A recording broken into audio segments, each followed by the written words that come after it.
O telefone tocou com uma insistência que rompeu o silêncio do meu gabinete no 46º andar. Olhei para o ecrã, surpreendida ao ver o nome de André a piscar às 11h15 da manhã. O meu marido raramente ligava durante as horas de trabalho, sobretudo sabendo que eu estava a preparar a defesa para o caso de fusão empresarial mais importante do ano. Sofia, isto acabou. Quero o divórcio. A sua voz soou mecânica, distante, como se estivesse a ler cotações da bolsa. A partir de agora, só falarás com o meu advogado, Ernesto Vilas Boas. 15 anos de casamento descartados numa chamada de 30 segundos. Fiquei de pé, segurando o telefone contra o ouvido, embora a chamada já tivesse terminado. Através da janela do meu gabinete, Lisboa estendia-se sob o sol do meio-dia, indiferente ao facto de o meu mundo ter acabado de implodir. Sofia? A voz de Carmo, a minha assistente, trouxe-me de volta. Está tudo bem? Parece que viste um fantasma. Trabalhava comigo há 7 anos, tempo suficiente para ler cada nuance na minha expressão. O André quer divorciar-se. As palavras soaram irreais na minha própria voz. Carmo entrou e fechou a porta atrás de si, o seu rosto refletindo choque e indignação. O quê?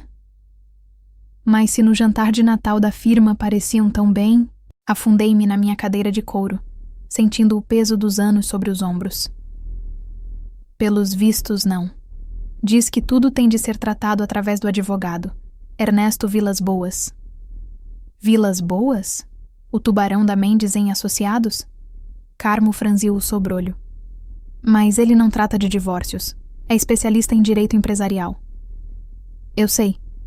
Abri o meu portátil, a minha mente já a mudar para o modo profissional, o único refúgio que conhecia. O que me diz que o André está a planear algo? Ele conhece perfeitamente a minha reputação em contratos comerciais. A ironia não me escapava. Quando nos conhecemos, eu era uma recepcionista de 22 anos numa agência de publicidade, onde a cadeia de hotéis do André era cliente. Ele tinha 35 anos, bem-sucedido, carismático, dono daquele charme que faz as mulheres jovens confundirem admiração com amor. Preciso que canceles todas as minhas reuniões dos próximos 3 dias, disse a Carmo. Passa o caso Porto a Roberto e descobre tudo o que puderes sobre as atividades recentes do André. Transações comerciais, viagens, qualquer coisa fora do comum nos últimos 6 meses. Carmo assentiu, tomando notas rapidamente. E a reunião com os investidores japoneses esta tarde? Emergência familiar. As palavras sabiam a amargo. E Carmo, nenhuma palavra disto a ninguém na firma por agora. Quando ela saiu, fiquei a olhar para a fotografia emoldurada na minha secretária. O André e eu no nosso 10º aniversário em Cascais, ambos a sorrir sob o sol do Atlântico. Tentei reconciliar essa imagem com a voz fria que ouvira minutos antes. O que tinha mudado? Quando? Repassei mentalmente os últimos meses. Sim, havia alguma distância. Mais noites no escritório para ambos, conversas que ficavam à superfície. Mas nada que gritasse divórcio iminente. Abri o nosso calendário partilhado no telemóvel, revendo os últimos 6 meses. As viagens de negócios do André tinham aumentado de 1 por mês, para quase quinzenais. Jantares de trabalho que se prolongavam até tarde.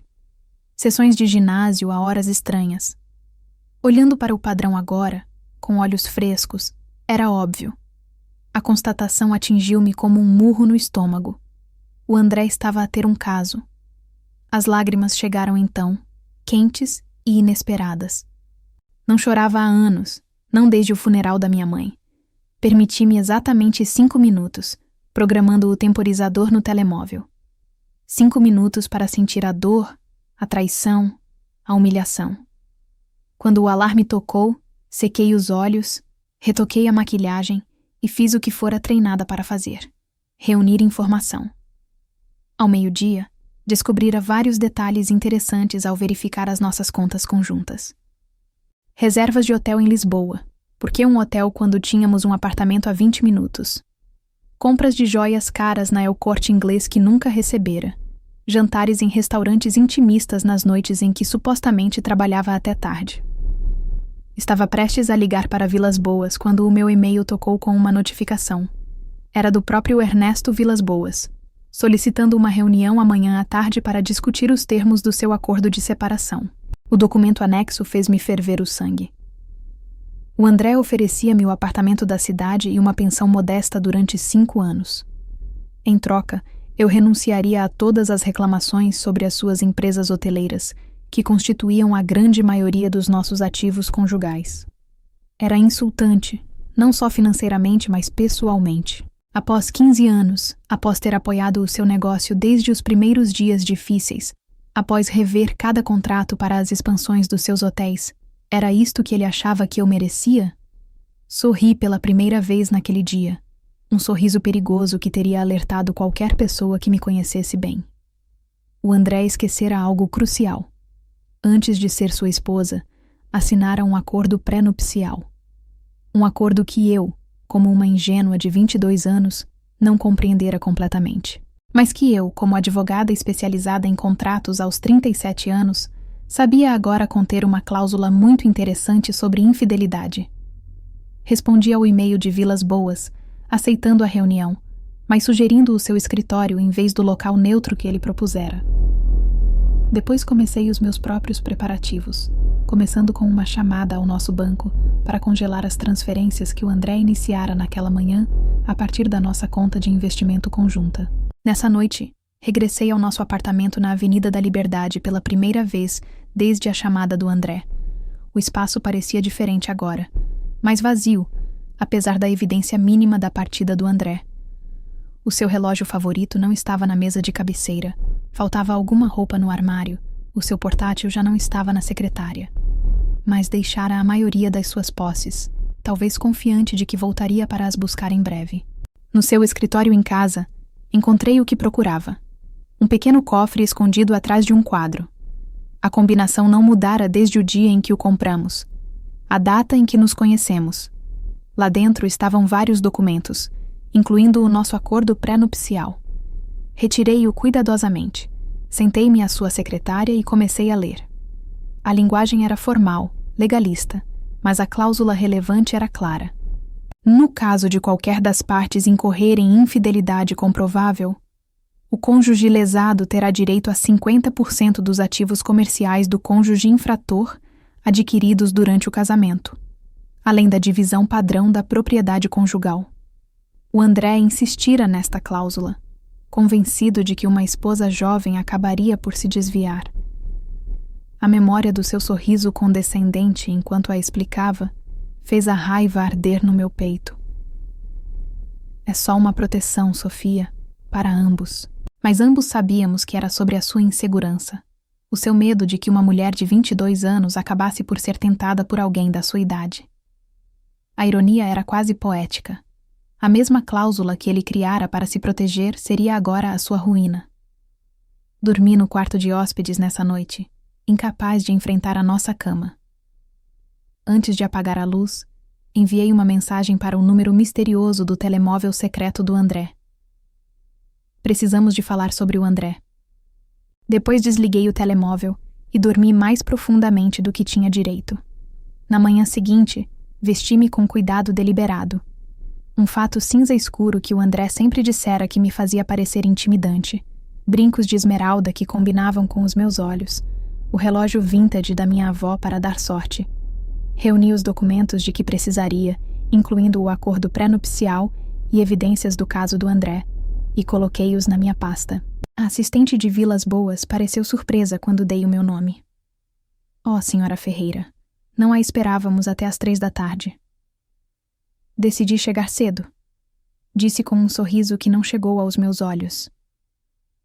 É bastante urgente. Ela hesitou, depois pegou no telefone, murmurando demasiado baixo para que eu ouvisse. Após um momento, assentiu. Pode entrar agora. Siga-me, por favor. Ao entrar no escritório de canto de Ernesto Vilas Boas, vi-o levantar-se de trás da sua secretária, com a mão estendida em saudação. Era um homem pequeno, de óculos de armação metálica e uma reputação de crueldade que contradizia a sua aparência suave. Senhora Ferreira, presumo. Sou Ernesto Vilas Boas. O seu tom era profissional, mas tingido com algo próximo de pena. Sim, sou a esposa, confirmei, colocando a minha pasta na sua secretária com um clique decisivo. No momento em que falei aquelas palavras, algo mudou na expressão de Vilas Boas. Empalideceu ligeiramente, a mão estendida paralisada no ar quando o reconhecimento chegou. A senhora é Sofia Ferreira da Ferreira em Montes. A sua voz mudara, a confiança substituída por incerteza. Sorri, estendendo agora a minha própria mão. Exatamente. Creio que negociamos em lados opostos do empreendimento da Praça do Comércio no último ano. Mundo pequeno, não é? Vilas Boas, um dos advogados empresariais mais temidos da cidade, engoliu em seco visivelmente, a mão tremendo ligeiramente enquanto apertava a minha. Naquele momento, soube que tinha a vantagem. O André cometera um erro crítico. Esquecera que a sua esposa não era uma mulher qualquer. Era uma advogada especializada nos mesmos contratos que ele estava a tentar usar contra ela. Devo dizer, senhora Ferreira, começou Vilas Boas. Senhorita Ferreira servirá, interrompi, mantendo o tom agradável, mas firme. Ou Sofia, se preferir. Somos colegas, afinal. Ele assentiu, recalibrando. Sofia, então. Isto é inesperado. O André não mencionou a sua posição profissional. Imagino que há muitas coisas que o André não mencionou. Abri a minha pasta e retirei uma pasta de documentos, colocando-a cuidadosamente sobre a superfície polida da sua secretária, incluindo os termos precisos do nosso acordo pré-nupcial. A expressão de Vilas Boas permaneceu cuidadosamente neutra, mas notei um ligeiro endurecimento ao redor dos seus olhos. Tenho uma cópia do acordo aqui, disse, tocando numa pasta azul à sua direita. Tenho a certeza que sim. Mas pergunto-me se o André dirigiu a sua atenção para a secção 7, parágrafo 3. Deslizei a minha cópia pela secretária, aberta na página relevante com a cláusula de infidelidade destacada em amarelo brilhante. Enquanto Vilas Boas lia, observei o seu rosto passar por confusão, compreensão e, finalmente, alarme. Olhou para mim, depois novamente para o documento, como se esperasse que as palavras tivessem mudado. Isto é bastante específico, disse finalmente. Sim, é. O André foi muito insistente sobre essa cláusula quando casamos. Estava preocupado que uma esposa jovem pudesse ser tentada a desviar-se. Sorri finamente. Irônico, não é? Vilas Boas tirou os óculos e beliscou a ponte do nariz. Sofia, tenho a certeza de que podemos chegar a um acordo razoável sem invocar. Trouxe evidências. Interrompi suavemente, colocando uma segunda pasta sobre a secretária. Extratos de cartões de crédito, recibos de hotel, registros telefônicos. E esta manhã recebi uma resposta de texto muito interessante de um número que tem comunicado com o meu marido com bastante regularidade. Tirei o telemóvel e coloquei-o virado para cima na secretária, mostrando a mensagem que recebera ao acordar. Quem é? O André deu-me este número para o contactar. Sou Daniela. Vilas Boas olhou para o telemóvel, depois para a pasta de evidências, a sua expressão cada vez mais preocupada. Talvez devêssemos reagendar esta reunião. Preciso de consultar o meu cliente. De maneira nenhuma, disse, recuperando o telemóvel, mas deixando as pastas. Esperarei. Isso não é necessário, posso ligar-lhe quando... Esperarei. Repeti, mais firmemente desta vez. Acomodei-me na cadeira, cruzando as pernas. Vilas Boas hesitou, depois assentiu bruscamente e pegou no telefone. Virou-se ligeiramente enquanto marcava, mas eu ainda conseguia ouvir o seu lado da conversa. André, precisamos de falar. Agora. Uma pausa. Não pode esperar. Outra pausa, mais longa. A tua esposa está aqui. Sim, no meu escritório. Escutou por um momento, a sua expressão a escurecer.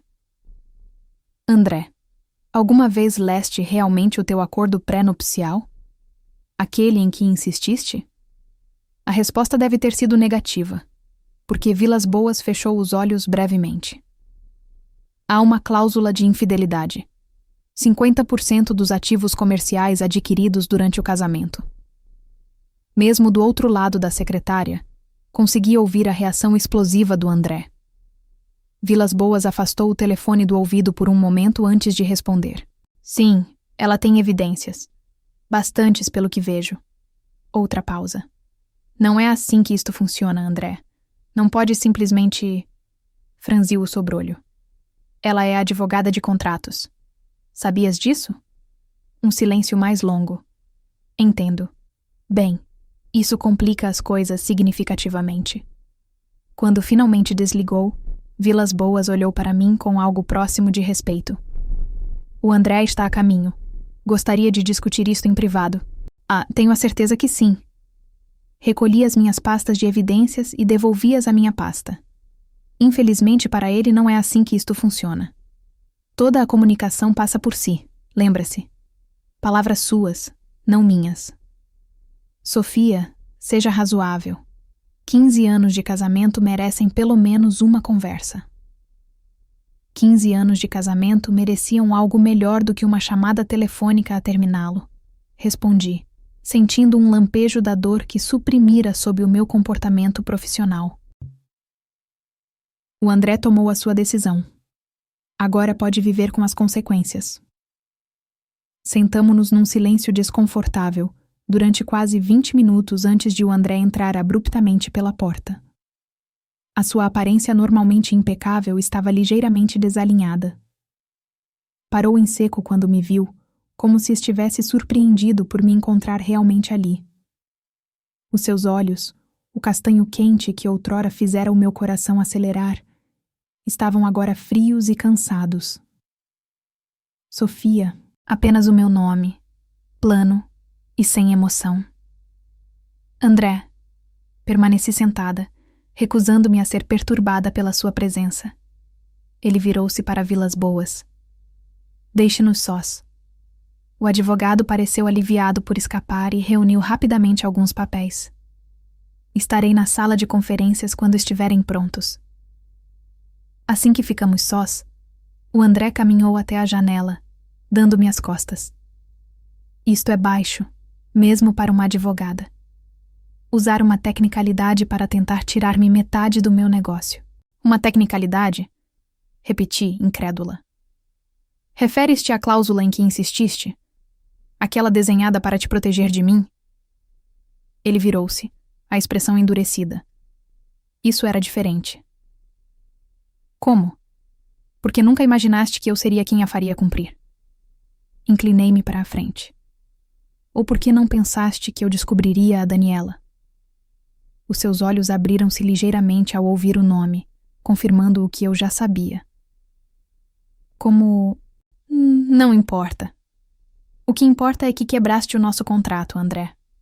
Tanto o casamento como o acordo legal que veio com ele. Passou uma mão pelo cabelo preto salpicado de prata. Um gesto tão familiar que fez o meu peito doer, apesar de tudo. Olha, sei que isto é um choque. Lidei mal com a situação, mas podemos ser razoáveis sobre isto. Razoáveis? Ecoei. Como entregar papéis de divórcio através do teu advogado? Ou esvaziar a nossa conta de investimento conjunta sem discussão? Esse tipo de razoável? Estava zangado, admitiu, movendo-se para se sentar na cadeira de Vilas Boas.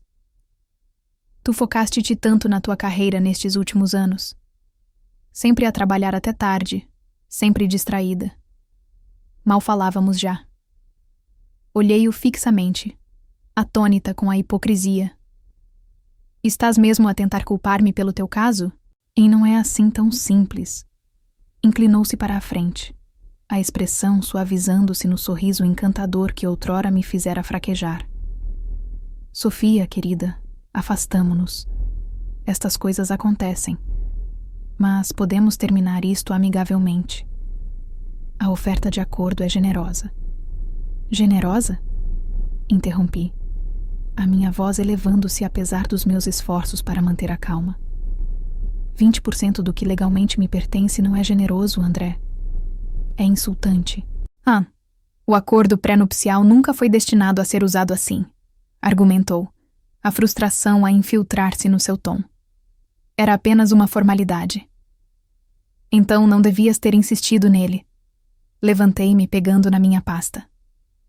Ou não devias ter traído. De qualquer forma, estamos para além de negociar diretamente.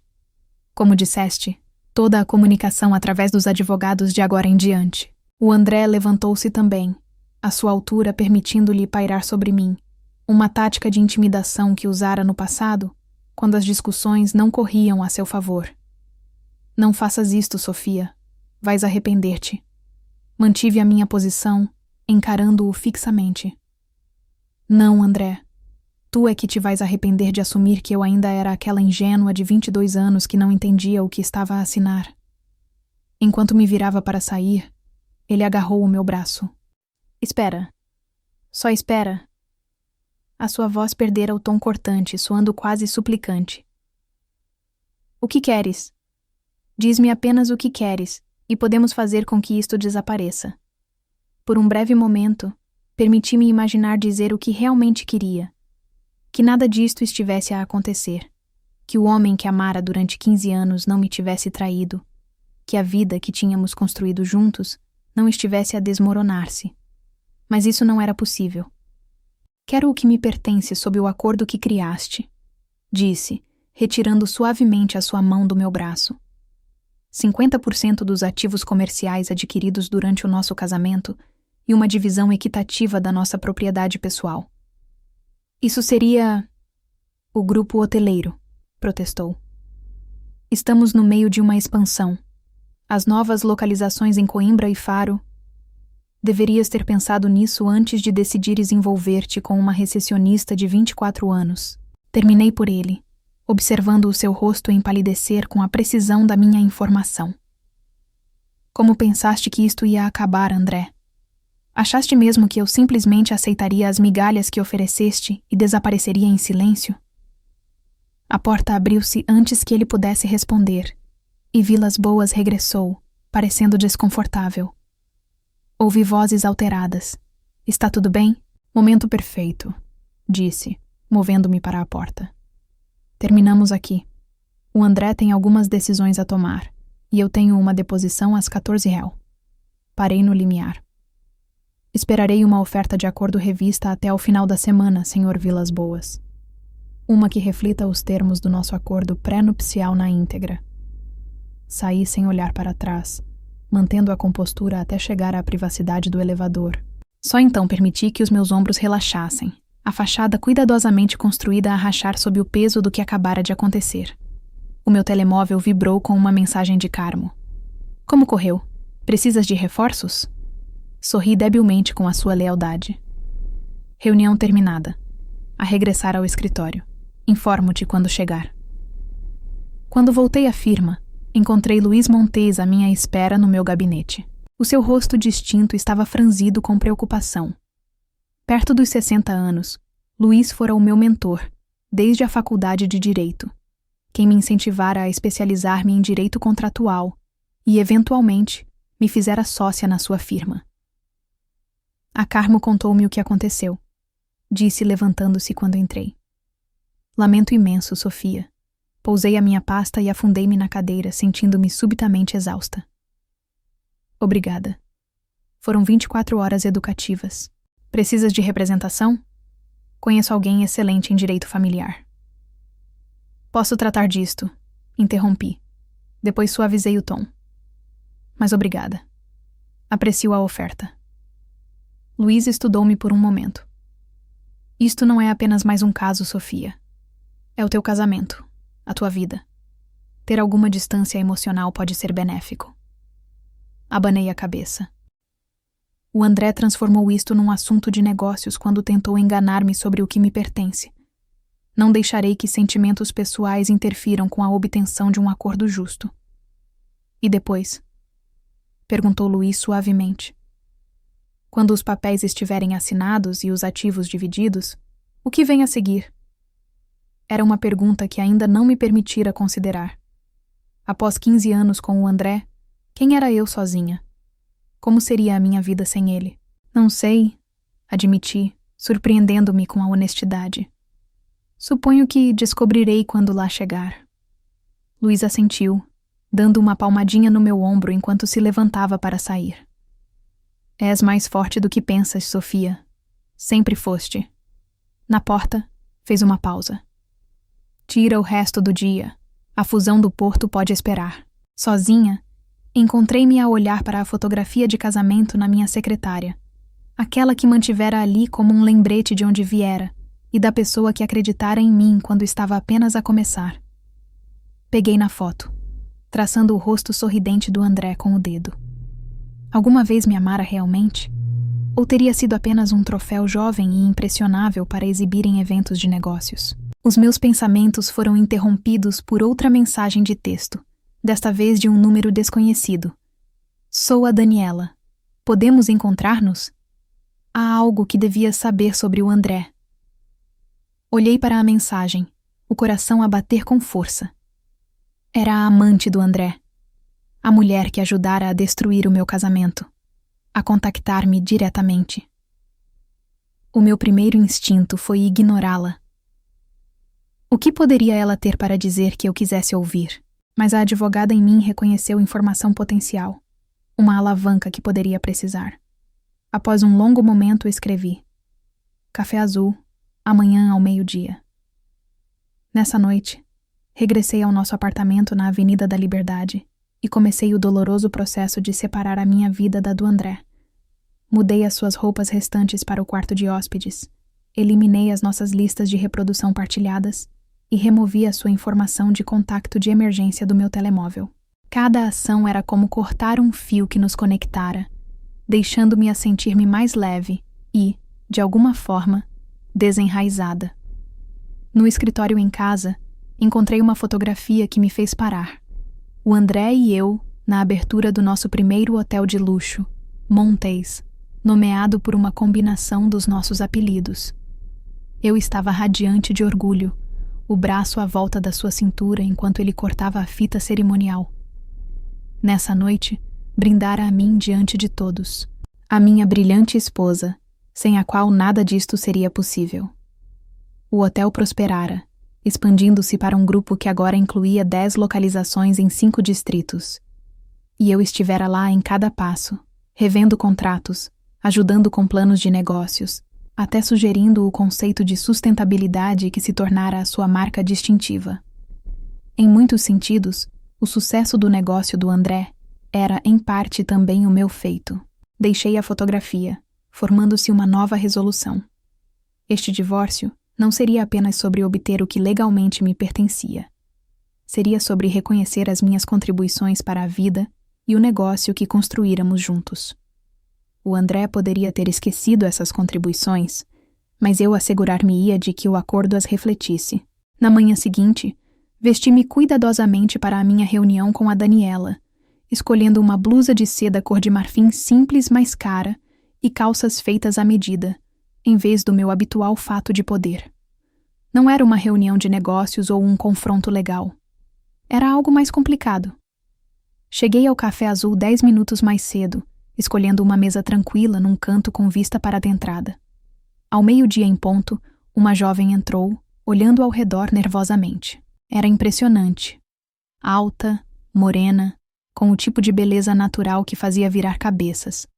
Não podia ter mais de 24 anos, exatamente a idade que eu tinha quando conheci o André. Os nossos olhos encontraram-se através do café, e vi o reconhecimento brilhar nos dela. Endireitou os ombros e caminhou até mim, a confiança aparentemente a regressar a cada passo. Sofia? Perguntou, a voz mais aguda e suave do que imaginara. Daniela! Reconheci, indicando o assento à minha frente. Senta-te, por favor. Ela deslizou para a cadeira, brincando com a alça da sua mala de designer, uma Gucci recente que reconheci da coleção que o André me comprara no Natal. O mesmo Natal em que, aparentemente, estivera a cultivar uma relação com esta rapariga. Obrigada por te encontrares comigo, começou, os seus olhos cor de mel encontrando os meus diretamente. Sei que isto deve ser estranho. É uma palavra para o descrever, concordei, mantendo o tom neutro. Disseste que havia algo que eu devia saber sobre o André. A Daniela respirou fundo. Ele tem estado a mentir-te, mas também me tem estado a mentir a mim. Abriu a mala e retirou uma pequena pilha de papéis, colocando-os na mesa entre nós.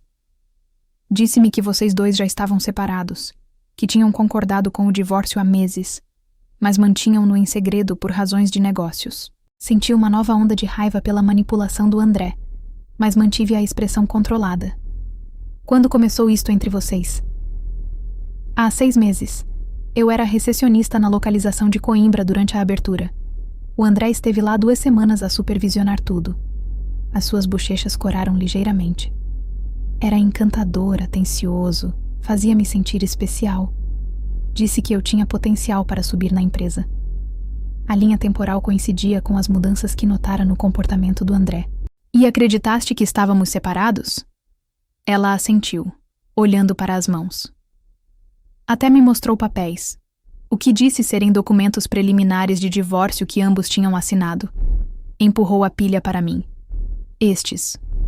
Peguei neles, reconhecendo imediatamente que eram rascunhos de contratos comerciais com páginas de assinaturas de documentos antigos anexadas. Uma falsificação grosseira que nunca resistiria a um escrutínio legal, mas suficiente para convencer alguém que queria acreditar. Trouxe-me para Lisboa há 3 meses, continuou a Daniela. Instalou-me num apartamento. Prometeu ajudar a avançar a minha carreira de modelo. A sua voz endureceu ligeiramente. Mas depois comecei a notar coisas. Nunca me levava a certos restaurantes. Nunca me apresentava aos seus amigos próximos.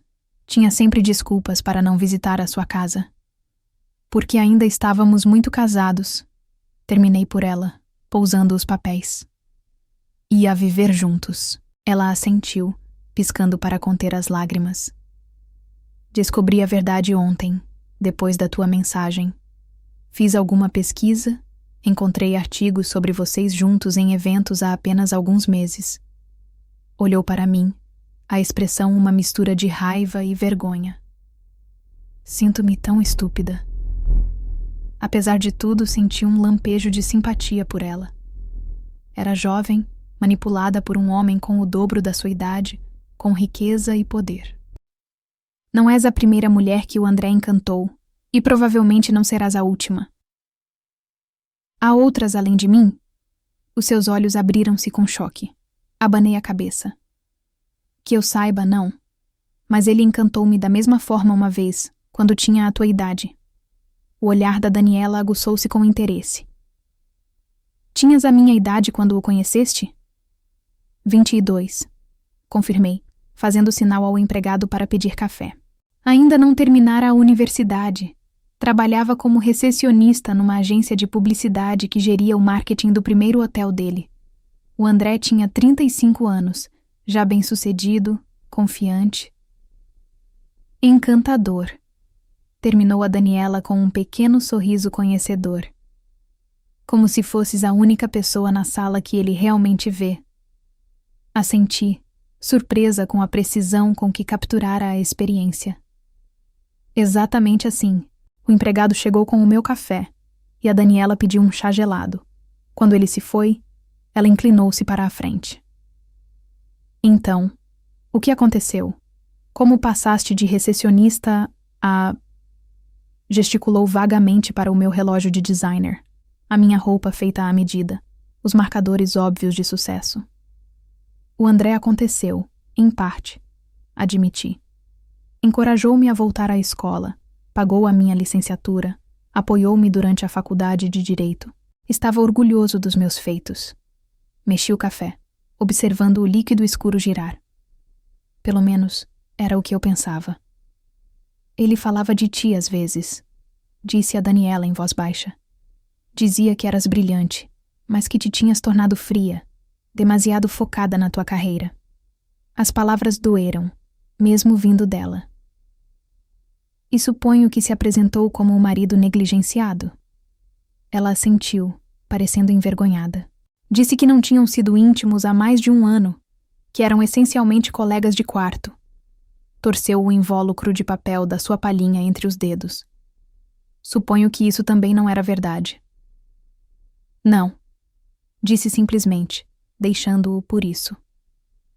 Alguns detalhes do meu casamento ainda eram demasiado privados para partilhar, especialmente com a mulher que estivera a dormir com o meu marido. O André parece ter criado narrativas convenientes para ambas. Chegaram as nossas bebidas, criando uma breve pausa na conversa. Usei o momento para estudar a Daniela mais cuidadosamente. Era bela, sim, mas havia uma inteligência nos seus olhos que sugeria ser mais do que o estereótipo de uma modelo jovem mantida por um homem mais velho e rico. "O que queres desta reunião, Daniela?" Perguntei finalmente. "Disseste que tinhas algo para me dizer sobre o André, mas parece que confirmaste principalmente o que eu já suspeitava." Ela endireitou-se, pousando a bebida de lado. "Tenho mensagens, e-mails, recibos, tudo a documentar a nossa relação nos últimos 6 meses. Quero que os tenhas." Tirou da mala uma pen USB, colocando-a na mesa. "Ele mentiu-nos às duas, usou-nos às duas. Não quero que se safe com isso." Olhei para o pequeno dispositivo, compreendendo o seu valor nos procedimentos do meu divórcio. Com esta evidência, não haveria forma de o André negar o caso ou contestar a cláusula pré-nupcial. Era exatamente o que precisava. E, no entanto, hesitei. "Por que me ajudarias? Não me conheces." A expressão da Daniela endureceu. "Porque ontem, depois de o confrontar sobre ainda estar casado contigo, ele disse-me que eu era apenas uma distração divertida e que deveria ser realista sobre a minha posição." A sua voz quebrou ligeiramente. Depois ofereceu-me dinheiro para desaparecer em silêncio. Como se eu fosse um problema a gerir, não uma pessoa que ele disse amar durante meses. O cálculo frio soava exatamente ao André que vira no escritório de Vilas Boas. Não o homem com quem pensara ter casado, mas aquele em que aparentemente se tornara. Ou talvez sempre fora, sob o encanto. "Lamento", disse, e era sincero. "Não merecias isso." Ela encolheu os ombros, tentando parecer indiferente, mas sem grande sucesso. "Ficarei bem. Sou jovem, como ele não parava de me lembrar. Mas tu e eu merecemos algo melhor que as suas mentiras." Empurrou a pen mais para mim. "Toma-a. Usa-a. Faz com que ele pague." Peguei na pen, rodando-a entre os dedos. "Obrigada. Isto ajudará significativamente no meu caso." "Ótimo." Tomou um gole do seu chá, depois perguntou: "O que acontece agora com o divórcio?" "Agora negocio a partir de uma posição de força", expliquei, deslizando a pen para a minha mala. "Com esta evidência e o acordo pré-nupcial, o André terá de aceitar os termos que eu estabelecer." "E esses termos incluem metade do negócio dele?" perguntou a Daniela, com um toque de admiração na voz. 50% dos ativos comerciais adquiridos durante o nosso casamento, corrigi. O que inclui o grupo hoteleiro, várias propriedades imobiliárias e várias carteiras de investimento. Ela assobiou suavemente. "Não admira que ele parecesse aterrorizado quando mencionei falar contigo. Está prestes a perder uma fortuna." "Deveria ter pensado nisso antes de decidir trair", disse, mais bruscamente do que pretendia. Suavizei o tom. "Mas isto não é sobre castigo. É sobre obter o que legalmente me pertence após 15 anos de casamento e contribuições significativas para construir esses negócios." A Daniela assentiu, parecendo pensativa. "Pelo que vale, acho que estás a lidar com isto com muito mais classe do que a maioria faria." Hesitou, depois acrescentou: "Ele mostrava-me fotos tuas às vezes, de eventos e festas. Parecia sempre tão confiante, tão elegante. Na verdade, estava um pouco intimidada pela ideia de ti." O comentário surpreendeu-me, arrancando-me uma pequena risada. "Tu? És jovem e bela. Se alguém deveria sentir-se intimidado, sou eu." "A beleza desvanece-se", disse ela com uma sabedoria surpreendente. "Mas o que construíste para ti mesma, a tua carreira, a tua reputação, Esse é o verdadeiro poder. Pegou na mala, preparando-se para sair. Devo ir. Tenho uma sessão fotográfica do outro lado da cidade. O que farás agora? Perguntei, genuinamente curiosa sobre os seus planos. É provavelmente voltar para Coimbra. A minha irmã está lá. Recomeçar. Levantou-se, alisando o vestido. Talvez voltar à escola. Sempre quis estudar design. Deverias, encorajei, recordando a minha própria jornada. Nunca é tarde demais para te reinventares. Ela sorriu, uma expressão genuína que transformou o seu rosto de meramente belo para radiante. Obrigada por te encontrares comigo, Sofia. Pelo que vale, acho que o André cometeu um grande erro ao deixar-te ir. Depois de ela sair, fiquei sentada sozinha com o meu café, processando a reviravolta inesperada que a minha manhã tomara. Viera preparada para enfrentar uma adversária, talvez até para descarregar alguma da minha raiva na mulher que estivera a dormir com o meu marido. Em vez disso, encontrara outra vítima do André, circunstâncias diferentes, mas a mesma manipulação, as mesmas mentiras. Regressei ao escritório e encontrei 3 mensagens de Ernesto Vilas Boas à minha espera. Aparentemente, o André instruíra-o para marcar outra reunião, desta vez com uma abordagem diferente.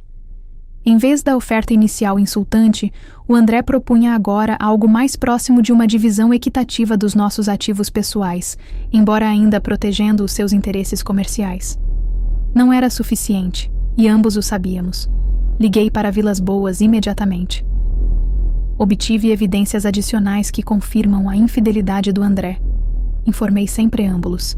Documentação completa que cobre os últimos 6 meses. Estou preparada para avançar com a aplicação do acordo pré-nupcial na íntegra, incluindo a cláusula de infidelidade. Houve um longo silêncio do outro lado da linha. Entendo, disse finalmente Vilas Boas, o tom resignado. Talvez devêssemos discutir possíveis opções de acordo antes de proceder ao tribunal. Acho que seria prudente, concordei. Terei os meus termos redigidos até amanhã de manhã. Nessa noite, comecei o processo de reclamar verdadeiramente a minha vida. Transferei os meus artigos pessoais do apartamento na Avenida da Liberdade para um aluguer de luxo a curto prazo que arranjara numa zona diferente da cidade, em Alfama. Precisava de um espaço neutro, um lugar sem memórias do André em cada canto. O novo apartamento era elegante e impessoal, exatamente o que precisava.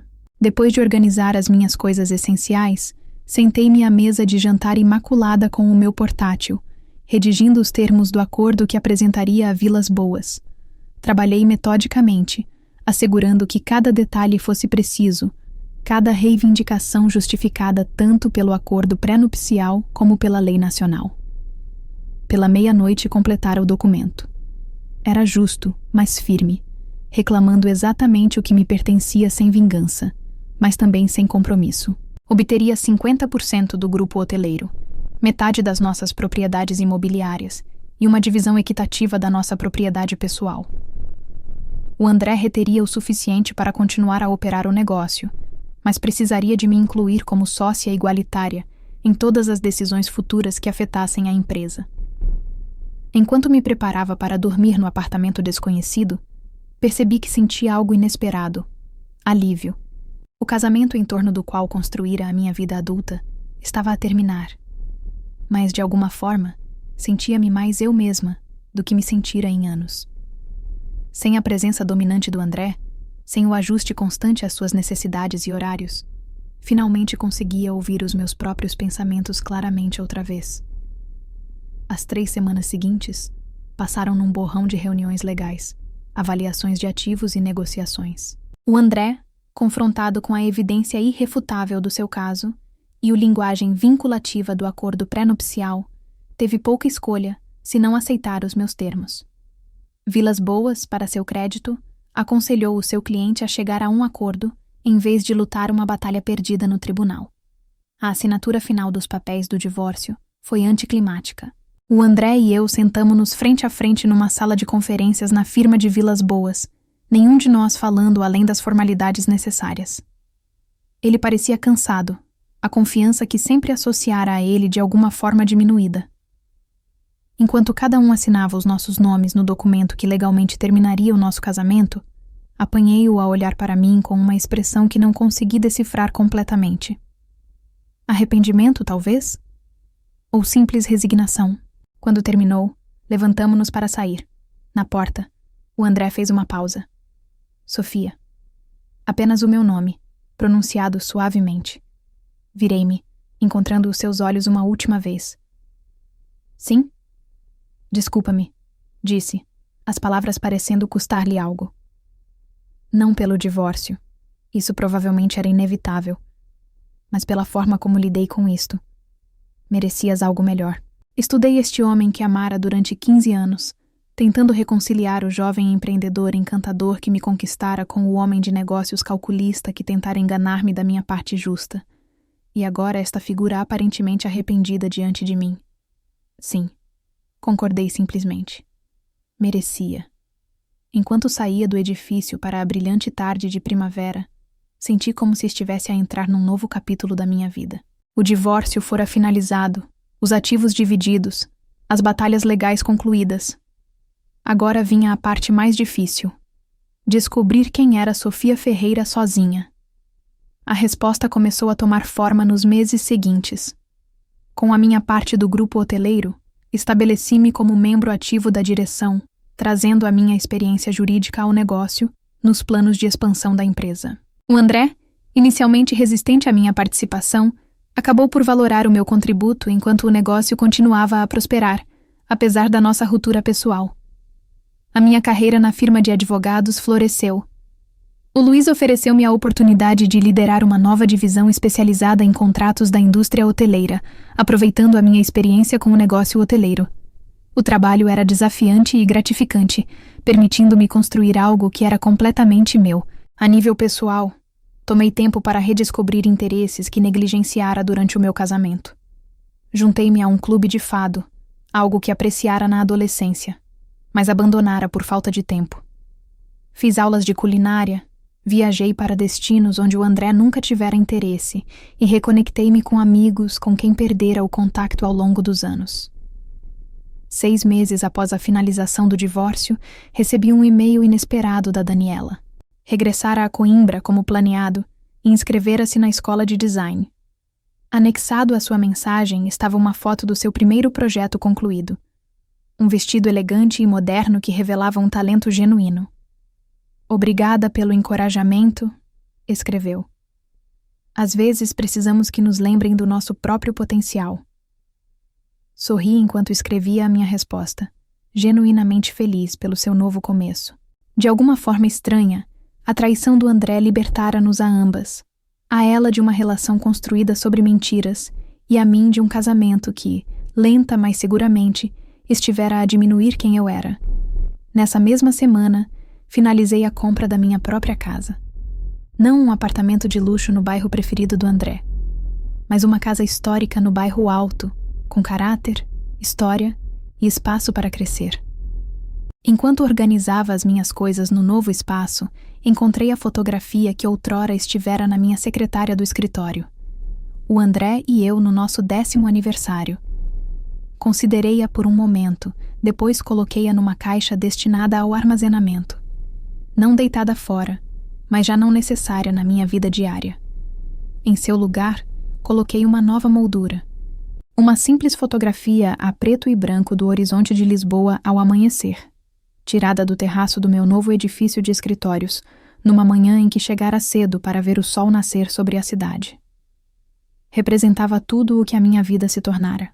Independente, bela por direito próprio, cheia de possibilidades. 1 ano após o dia da devastadora chamada telefônica do André, participei na abertura do hotel mais recente do grupo, a primeira localização que ajudara a desenvolver desde o conceito até a conclusão. O espaço era impressionante, com iluminação quente, materiais sustentáveis e um menu inovador com produtores locais. Embora o André e eu tivéssemos trabalhado juntos no projeto profissionalmente, mantivéramos uma distância pessoal cuidadosa, comunicando principalmente através de equipas de gestão e canais legais. No evento de abertura, encontramo-nos momentaneamente sós perto do bar, longe da multidão de investidores, críticos e pessoas da indústria. Parabéns, disse o André, erguendo ligeiramente o seu copo. Os críticos já estão entusiasmados. O teu conceito de sustentabilidade foi exatamente o correto. O nosso conceito, corrigi, dando crédito onde era devido. A tua visão culinária, o meu enquadramento de sustentabilidade. Ainda fazemos uma boa equipa, profissionalmente. Ele assentiu, um lampejo de algo semelhante à nostalgia cruzando o seu rosto. Melhores parceiros de negócios do que cônjuges, aparentemente. Talvez, concordei. Depois acrescentei mais suavemente. Ou talvez apenas o momento errado, as circunstâncias erradas. Alguma vez te perguntas o que teria acontecido se nos tivéssemos conhecido agora em vez de quando tinhas 22 anos? Perguntou de repente. Se tivéssemos sido iguais desde o início? A pergunta apanhou-me desprevenida com a sua vulnerabilidade inesperada. Considerei-a honestamente antes de responder. Acho que talvez tivéssemos uma hipótese, mas não podemos reescrever a história, André. Não, concordou, o seu olhar movendo-se sobre o restaurante lotado, a nossa conquista profissional partilhada, se não a nossa vida partilhada. Mas podemos aprender com ela, isso pelo menos. Enquanto se afastava para cumprimentar um crítico gastronômico que chegava, encontrei-me a refletir sobre a viagem do último ano. A dor fora real, a traição devastadora. Mas dessas cinzas surgira algo inesperado. Uma versão mais forte e autêntica de mim mesma. Uma mulher que conhecia o seu valor e não tinha medo de o reclamar. A jovem recepcionista que outrora ficara deslumbrada pelo charme do André, crescera para se tornar uma advogada formidável que conseguia manter-se firme. A esposa que gradualmente se perdera na sombra do seu marido recuperara a sua identidade independente. A mulher que outrora se definira principalmente através do seu casamento estava agora completa por si só. Mais tarde nessa noite, enquanto me preparava para sair do evento de abertura bem-sucedido, a Carmo aproximou-se com um sorriso conhecedor. Há um banqueiro de investimentos bastante atraente na mesa 9 que tem estado a perguntar por ti toda a noite. O Luiz conhece o de Coimbra. Diz que é dos bons. Ri-me abanando a cabeça. Esta noite não, Carmo. Esta noite é para celebrar esta conquista. Gesticulei ao redor do restaurante próspero. Mas talvez da próxima vez. Acho que finalmente estou pronta. E enquanto saía para o ar fresco da noite, percebi que era verdade. O divórcio que outrora parecera um fim, tornara-se, em vez disso, um começo. O começo de um novo capítulo, que finalmente estava pronta para escrever nos meus próprios termos, com a minha própria voz. A dor da traição sempre faria parte da minha história, mas já não me definia. O que me definia agora era a força que encontrara depois, a resiliência que transformara uma chamada telefônica devastadora no catalisador para uma vida mais autêntica. A tentativa do André de me descartar libertara-me finalmente, uma justiça mais poética do que qualquer acordo legal poderia proporcionar. O sucesso do novo restaurante marcou um ponto de viragem na minha relação com o André, uma mudança de adversários num divórcio amargo para parceiros de negócios cautelosos, com uma história complexa. Durante os 6 meses seguintes, estabelecemos um ritmo profissional que permitiu que o grupo hoteleiro não apenas sobrevivesse ao nosso transtorno pessoal, mas realmente prosperasse além das expectativas. Os analistas da indústria que previram que o nosso divórcio devastaria o negócio, provaram estar errados, pois as nossas competências complementares, a visão culinária e a experiência operacional do André, combinadas com a minha perspicácia jurídica e iniciativas de sustentabilidade, criaram uma organização mais robusta do que qualquer um de nós poderia ter construído sozinho. As ações do grupo hoteleiro Montei subiram 18% desde a reestruturação, comentou o Luiz uma tarde, deixando o jornal de negócios na minha secretária ao entrar no meu gabinete. Aparentemente, o divórcio combina com o teu sentido comercial. Sorri, folheando o artigo que destacava o nosso conceito de quinta à mesa em expansão e o recente prêmio de sustentabilidade do grupo. Quem diria que uma sociedade forçada funcionaria tão bem? O Luiz acomodou-se na cadeira à frente da minha secretária estudando-me com aquele olhar perspicaz que o tornara um advogado tão formidável. E pessoalmente, como estás a lidar com tudo isto? Não pode ser fácil trabalhar ao lado dele. Considerei a pergunta cuidadosamente. É educativo. Ver o André num contexto puramente profissional tem sido revelador. Ele é brilhante no que faz, sempre o soube. Mas também estou a ver as limitações a que estava cega durante o nosso casamento. Limitações? O Luiz ergueu uma sobrancelha. A sua resistência à inovação, a menos que seja a ideia dele. A sua tendência para encantar em vez de colaborar quando enfrenta oposição. Encolhi os ombros. Coisas que eu compensava automaticamente como sua esposa, mas que agora abordo diretamente como sua parceira de negócios. E ele está a aceitar essa abordagem direta? Não tem muita escolha, disse com um pequeno sorriso. A direção apoia as minhas iniciativas, especialmente após o sucesso da localização do Chiado. O Luiz riu-se entre dentes. Sofia Ferreira, potência corporativa. Muito longe da associada nervosa do primeiro ano que contratei há 9 anos. Nunca estive nervosa, protestei. Estavas aterrorizada, corrigiu afavelmente. Mas determinada. Foi por isso que apostei em ti. Levantou-se, ajustando o casaco. Falando de apostar, a gala de aniversário da firma é na próxima sexta-feira. Deverias trazer alguém. Dei-lhe um olhar incisivo. O papel de casamenteiro subtil não te fica bem, Luiz. Quem falou em casar? A sua expressão era inocente. Apenas sugiro que talvez gostasses de ter companhia além de uma mesa de advogados aborrecidos. Fez uma pausa na porta. Embora o João Mendes tenha perguntado especificamente se ias estar presente.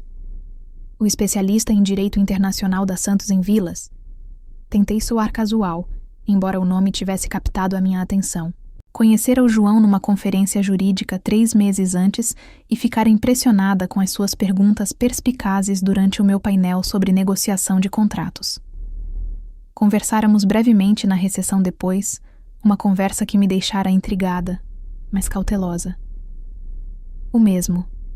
Advogado brilhante, divorciado há 5 anos, sem filhos, corre maratonas e, segundo os rumores, faz trabalho pro bono para causas ambientais. Os olhos do Luiz brilharam.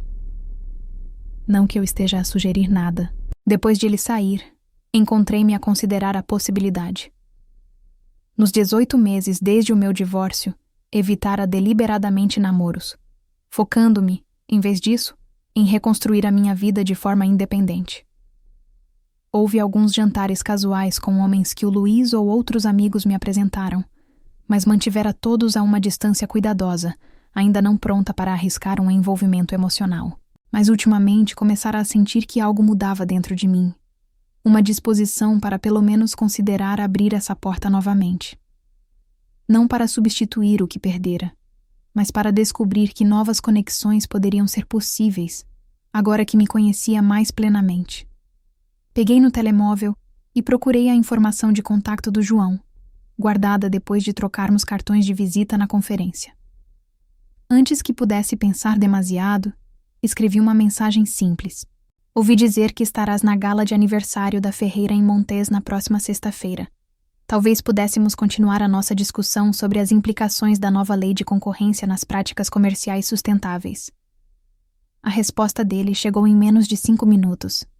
Ficaria encantado. Tenho seguido o teu trabalho com o grupo hoteleiro. Modelo impressionante para a indústria. Reservas-me uma dança? Sorri, apreciando a subtil mistura de respeito profissional e interesse pessoal. Uma dança, respondi. E só se estiveres preparado para debater os méritos da integração vertical enquanto a dançamos. Desafio aceite. Veio a sua rápida resposta.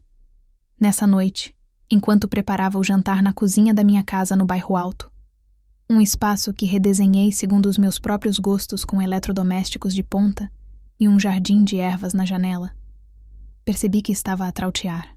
O simples ato de fazer planos que eram unicamente para o meu próprio prazer parecia outra pequena vitória na minha jornada de reconstrução. O meu telemóvel tocou, interrompendo os meus pensamentos. O nome do André apareceu no ecrã, incomum para uma noite de sexta-feira, quando as nossas interações se limitavam tipicamente a reuniões agendadas e e-mails necessários. André? Respondi, mantendo o tom neutro. Está tudo bem? Sofia. A sua voz soava tensa. Desculpa-me por ligar fora do horário de expediente, mas temos uma situação com a localização de Coimbra. O chefe principal está a ameaçar sair, levando a sua equipa. Pousei a faca que estava a usar para cortar vegetais, dando-lhe a minha atenção completa. Martim? Por quê?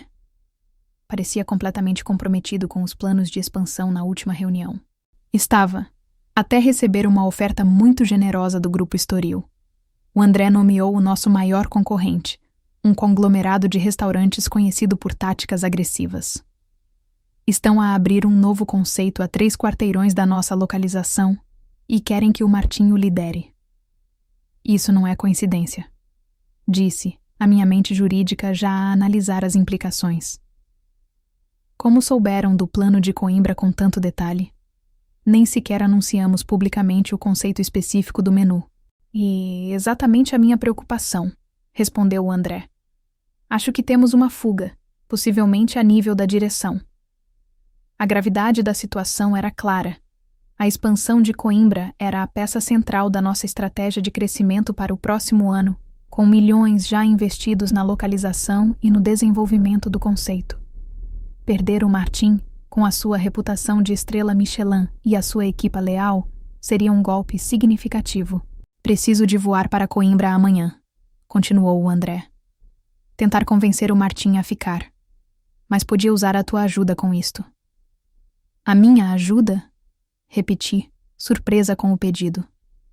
Embora tivéssemos estabelecido uma relação profissional funcional, o André raramente procurava o meu envolvimento direto em questões operacionais.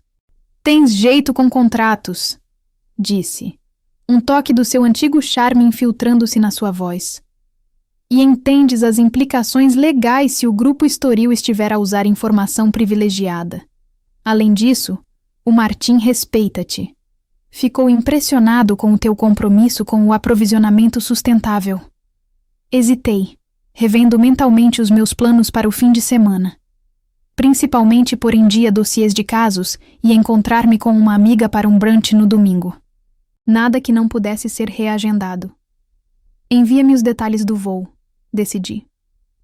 Vou rever o contrato do Martim esta noite e ver que alavancagem temos. Obrigado, disse o André, o alívio palpável na sua voz. Já pedi a Diana que te reserve no mesmo voo, 9h da manhã, do aeroporto de Lisboa. Depois de desligar, fiquei imóvel na minha cozinha por um momento, processando a reviravolta inesperada dos acontecimentos. Uma viagem de negócios com o André, a primeira desde o divórcio. A perspectiva era tanto profissionalmente necessária como pessoalmente complicada. Na manhã seguinte, cheguei ao aeroporto de Lisboa às 8h, com a minha mala de mão e uma pasta cheia de documentos. Revendo o contrato do Martim na noite anterior, descobrira várias cláusulas que poderiam ser usadas para o manter a bordo, incluindo uma penalização significativa por quebra de contrato antes do final do seu mandato de 2 anos. No entanto, também sabia que forçar um chefe com a reputação do Martim a ficar através de pressão legal seria uma vitória de curto prazo com consequências a longo prazo. Precisávamos da sua lealdade, não apenas da sua conformidade. O André estava à espera no portão de embarque, segurando um café numa mão e o telemóvel na outra. Parecia mais composto do que no escritório de Vilas Boas meses antes, mas havia uma tensão subjacente nos seus ombros, uma que reconheci dos primeiros dias da nossa expansão hoteleira, quando cada decisão parecia uma aposta de alto risco. Sofia, cumprimentou, entregando-me um café para a viagem do café à brasileira, o meu preferido. Obrigado por vires. É o nosso negócio, respondi, aceitando o café com um aceno de cabeça. Não vou deixar o Grupo Estoril roubar o nosso melhor ativo sem luta. Ele sorriu ligeiramente, um eco do velho André, aquele que partilhava piadas privadas comigo durante reuniões tensas. Sempre foste a lutadora. O voo para Coimbra foi curto, pouco mais de 1 hora, mas a proximidade no espaço apertado da classe executiva trouxe uma sensação de déjà vu. Quantas vezes tínhamos viajado assim juntos, planeando estratégias para reuniões ou rindo sobre peculiaridades dos investidores? Agora, a conversa limitava-se a negócios, cada palavra cuidadosamente escolhida para evitar o terreno pessoal. Quando aterramos, fomos diretamente para o Hotel Montese em Coimbra, um edifício elegante com vista para o rio Mondego. O Martim estava à nossa espera no seu escritório, um espaço pequeno, mas meticulosamente organizado adjacente à cozinha principal. Era um homem na casa dos 40 anos, com cabelo grisalho nas têmporas e uma intensidade que o tornava tanto um gênio culinário como uma figura formidável para negociar. Sofia, André. Cumprimentou-nos com um aperto de mão firme, mas o seu sorriso não alcançava os olhos. Suponho que saibam por que estou a considerar a oferta do Grupo Estoril. Sabemos que te fizeram uma oferta generosa. Comecei, sentando-me à sua frente. Mas também sabemos que és leal ao Montes há 5 anos. O que mudou? O Martim recostou-se, cruzando os braços. O Grupo Estoril ofereceu-me controle criativo total. Menus, design, fornecedores, tudo. Aqui, sinto que estou constantemente a lutar para implementar as minhas ideias. O André franziu o sobrolho. Martim, sempre valorizamos a tua visão. O conceito de Coimbra é praticamente teu. Praticamente, repetiu o Martim, o tom seco. Mas a direção interfere, corta orçamentos, rejeita pratos que não se encaixam na marca. Estou cansado disso. Senti o André tensionar ao meu lado, mas intervim antes que ele pudesse responder. Entendo a frustração, Martim. E estou aqui para garantir que isso mude. Como sabes, agora sou coproprietária do grupo. Tenho uma visão para tornar este hotel o principal destino gastronômico da região. E isso começa contigo. O Martim ergueu uma sobrancelha, claramente intrigado. O que estás a propor? Abri a minha pasta, retirando um documento que redigira na noite anterior. Um novo contrato. Controlo criativo total sobre o menu e a seleção de fornecedores, com um aumento de 20% no orçamento para a cozinha de Coimbra. Em troca, pedimos um compromisso de 3 anos e uma cláusula de não concorrência reforçada para proteger os nossos interesses. O André olhou para mim, claramente surpreso com a proposta, mas não disse nada. O Martim pegou no documento, lendo-o cuidadosamente. E a direção? Perguntou. Não vão bloquear isto? Não bloquearão, assegurei, mantendo contato visual. Eu asseguro isso pessoalmente. Além disso, estamos a investigar uma potencial fuga de informação que pode estar a alimentar a oferta do Grupo Estoril. Se descobrirmos que alguém partilhou detalhes do nosso plano de negócios, tomaremos medidas legais. O Martim pareceu impressionado, talvez até aliviado. Isso é mais do que esperava, admitiu. Vou precisar de rever isto com o meu advogado, mas, em princípio, estou inclinado a ficar. Né? Ótimo. Sorri, entregando-lhe uma cópia do documento. Fala com o teu advogado, e marcamos outra reunião amanhã antes de regressarmos a Lisboa. Quando saímos do escritório do Martim, o André virou-se para mim, a expressão uma mistura de admiração e frustração. Devias ter me consultado sobre esse aumento de orçamento, Sofia. E tu devias ter me consultado antes de deixar a direção sufocar a visão do Martim. Repliquei, mantendo a voz calma, mas firme. Somos parceiros agora, André. Isso significa tomar decisões que beneficiem o negócio, mesmo que sejam difíceis. Ele suspirou, passando uma mão pelo cabelo. Tens razão. Só não estou habituado a partilhar o controlo. Vais habituar-te, disse com um pequeno sorriso. Ou teremos muitas destas conversas. O resto do dia foi passado em reuniões com a equipa de gestão local, analisando relatórios financeiros e inspecionando as instalações, para garantir que estavam prontas para a grande abertura no próximo mês. Apesar da tensão inicial com o André, encontramos um ritmo, dividindo tarefas de forma natural, como fazíamos nos velhos tempos. Mas agora havia uma diferença. Eu não era apenas a esposa de apoio. Era uma parceira igual, e a minha voz tinha tanto peso quanto a dele. Nessa noite, jantamos no restaurante do hotel, uma refeição de teste preparada pela equipa do Martim. A comida era extraordinária. Cada prato uma fusão de sabores regionais portugueses com técnicas modernas. Exatamente o tipo de inovação que tornara o Montes uma referência na indústria. Ele é realmente brilhante, comentei, provando um prato de bacalhau com uma redução de vinho do Dão. E tu foste brilhante hoje, disse o André, o tom genuíno. A forma como lidaste com o Martim, dando-lhe o que ele precisava sem ceder demasiado, foi impressionante. Obrigada, respondi, surpresa com o elogio. Mas é assim que o negócio tem de funcionar agora. Somos uma equipa, mesmo que já não sejamos um casal. Ele assentiu, olhando para o seu copo de vinho. Às vezes, pergunto-me como as coisas chegaram a este ponto. Não o divórcio, mas a distância. Quando deixamos de ser uma equipa na nossa vida pessoal? A pergunta apanhou-me desprevenida, e por um momento fui transportada de volta aos primeiros anos do nosso casamento, quando partilhávamos tudo, desde sonhos até medos. Mas a memória era agridoce, manchada pela traição que se seguiu. Acho que começamos a dar um ao outro como garantido, disse finalmente. Tu assumiste que eu estaria sempre lá, e eu assumi que o nosso amor era suficiente para superar qualquer coisa. Ambos estávamos errados. Ele ficou em silêncio por um longo momento. Depois assentiu. Suponho que tens razão. A conversa mudou para tópicos mais seguros. Planos para a abertura, estratégias de marketing, a investigação em curso sobre a fuga de informação. Mas as palavras dele permaneceram comigo. Um lembrete da complexidade da nossa história partilhada.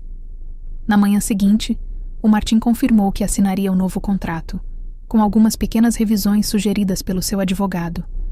A vitória foi um alívio, mas também um lembrete do trabalho que tínhamos pela frente para proteger o negócio de ameaças externas como o Grupo Estoril. De volta a Lisboa, mergulhei na investigação da fuga. Contratei uma firma de cibersegurança para rastrear e-mails e registros de comunicação da nossa equipa de gestão. E dentro de uma semana, identificaram o culpado. Um gerente júnior que aceitara subornos do Grupo Estoril, em troca de detalhes sobre os nossos planos de expansão.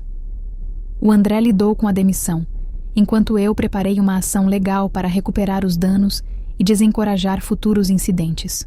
O processo trouxe-nos para mais perto como parceiros de negócios, embora mantivéssemos uma linha clara entre o profissional e o pessoal. Ainda assim, havia momentos, um olhar partilhado durante uma reunião, uma piada sobre um velho cliente, que sugeriam que a nossa história estava longe de estar concluída, mesmo que a sua forma tivesse mudado. Na noite da gala de aniversário da Ferreira em Montes, senti uma mistura de nervosismo e excitação enquanto me preparava. Escolhi um vestido azul escuro que abraçava as minhas curvas sem ser demasiado revelador, complementado por brincos de prata simples e o relógio da minha avó para dar sorte. O espelho refletiu uma mulher confiante, mas por baixo da superfície sentia um toque de vulnerabilidade. Estava realmente pronta para este passo, para abrir a porta a uma nova conexão?